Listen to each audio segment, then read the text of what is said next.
मालकुम तकाकातुम अलैया का तकाकुइकुम अला दी जिन्नतिन इफ्रन कीउ अन्नी।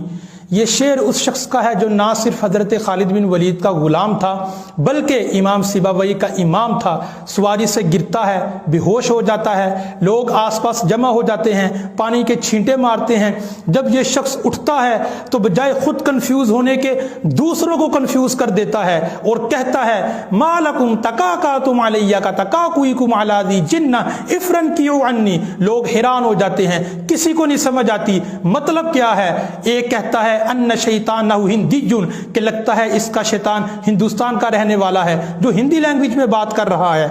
दूसरा कहता है हुवा यतकल्लमु बिल फारिसिया, he is speaking Persian language, कि ये तो फारसी में बात कर रहा है। तो अरब लोग और अरबों का बंदा बेहोश होकर जब उठा और ये शेर पढ़ा, किसी को समझ ना आया, माना तो कुजा यही नहीं पता चला कि ये लैंग्वेज कौन सी है, ये कौन सा शख्स था। ये ईसा बिन उमर था जो इमाम सिबावई का इमाम था और खालिद बिन वलीद का गुलाम था। फसाहत और बलागत में मशहूर था और गराबत इस्तेमाल करता था।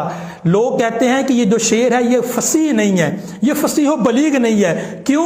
क्योंकि इसके शेर का लोगों को मतलब ही नहीं आता था, लेकिन ये उसने जानबूझकर किया था लोगों को कंफ्यूज करने के लिए। आप उस बंदे का माइंड चेक करें कि इस हालत में, बेहोशी के आलम में, जब इंसान को होश आए और फिर अचानक ऐसा शेर बोल देना कि मालकुम तकाकातुम अलैया का तकाकुइकुम अला दी जिन्ना इफ्रन कीउ अन्नी, कि जिसका मतलब ये था और मतलब भी लोगों को बाद में पता चला कि मालकुम तकाकातुम, तुम्हें क्या हुआ कि तुम मेरे पास जमा हो गए। ऐसे का तकाकुइकुम अला दी जिन्ना, जिस तरह कोई शख्स असेब ज़दा बंदे के पास जमा हो जाता है, इफ्रन कीउ अन्नी, मुझसे दूर हो जाओ। तो ऐसा शख्स इतना फसीह व बलीग, और ये सिर्फ एक शख्स नहीं, हजारों मिसालें आपको मिलेंगी अरब लोगों की। कमाल की एलोक्वेंस, कमाल की मेमोरी, और इनको अपनी जुबान पर इतना फख्र कि आपको तो डम कह दिया, गूंगा कह दिया, अजमी, आपको अजमी कहा जाता है, विच मीन्स डम। हमने क्या करना है। लैंग्वेज का दौर था वो, आज भी लैंग्वेज का दौर है।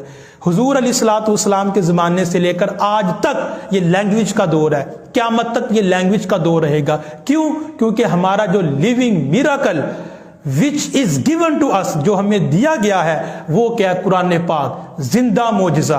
और कुरान पाक का मोजज़ा क्या है? कहा गया कि एक आयत इस जैसे ले आओ। अगर इस कलाम पाक में डाउट है कि ये पता नहीं अल्लाह का कलाम है या नहीं, तो फिर एक आयत इस जैसी बनाकर दिखाओ।